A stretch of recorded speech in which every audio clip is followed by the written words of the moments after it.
तर खंडणीवरूनच संतोष देशमुख यांची हत्या झाली असा आरोप संदीप क्षीरसागर यांनी केलाय। धनंजय मुंडे यांनी राजीनामा द्यायला हवा आणि या सगळ्यामधून बाजूला व्हावं असंही संदीप क्षीरसागर यांनी म्हटलंय।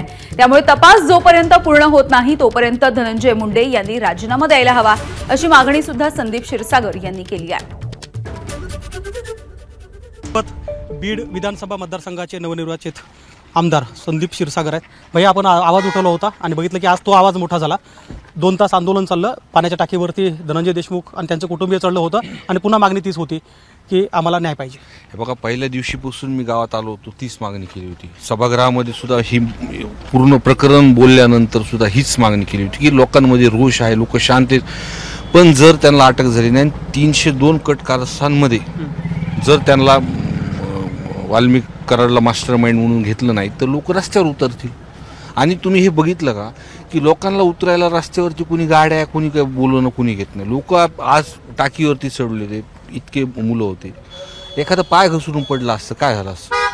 आणि इतकं सोपं नाही आहे की म्हणजे पोलीस बंदोबस्त होता तरीही धनंजय देशमुख हे माध्यमासमोर होते, पोलिसांसमोर होते, 1 तास आधी ते गुंगारा देतात आणि थेट टाकीवरती पाहायला मिळतात। वाटतं की हे प्रशासन पाहिजे तेवढं गांभीर्याने घेत नाही। नाही, त्यांनी विषय टावरचा सांगितलं, माझ्या जे कानावरती होतं त्यांनी टावरकडे त्यांनी पूर्ण सिक्युअर्ड केलं, पण टाकीचा विषय नाही। एखाद्या त्यांनी काय ठरवलं माहीत नाही, एखादी गोष्ट सिक्युअर्ड केली तर दुसरीकडे जे उंच ठिकाणी त्यांना चढायचं त्यांच्या डोक्यामध्ये त्यांनी केलं ते। पण काय वाटतं की हा इशारा आहे परत?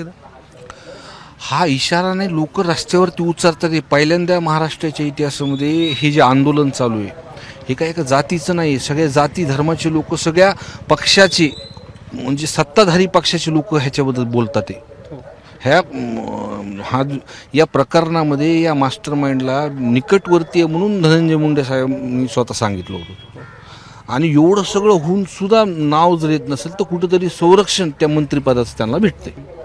हे फिल्मी स्टाईलनी गाडीनी येतात, कुणीतरी बोलल्यानंतर ते सरेंडर झालेत। मग ह्याचा अर्थ काय समजतो? हे तपास पूर्ण होऊस तर किंवा फास्ट 3-4 महिने काय फास्ट ट्रॅकवर करून तोपर्यंत त्यांनी राजीनामा द्यावा। नक्कीच आपण बघितलं की पुन्हा एकदा ठाम आहेत संदीप क्षीरसागर की जोपर्यंत हा तपास पूर्ण होत नाही तोपर्यंत धनंजय मुंडे यांनी राजीनामा देऊन या पदापासून दूर व्हावं।